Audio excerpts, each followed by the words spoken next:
आज मत यही दिवस अल्प किसी कहवर सुजोग मिलूर धन्य मन करुच्छी।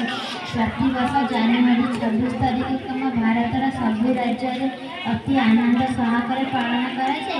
दिवस 76 वर्ष को पालन कर आम देश स्वाधीन होबार ठीक 4 वर्ष पर 1950 मसीह आम संविधान प्रणयन होता जहाँ आम मानि आस। Doctor B R. आंबेडकर आम संविधान या किसी नियम द्वारा था जहाँ नियम मानि चलने हूँ कर्तव्य। नियम मानि चलवा द्वारा आम जीवन शृंखलित होता है। शृंखलित होगा द्वारा आम समाज मंगल साधन होता है।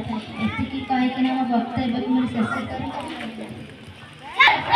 धन्यवाद आराध्या मोहन जी।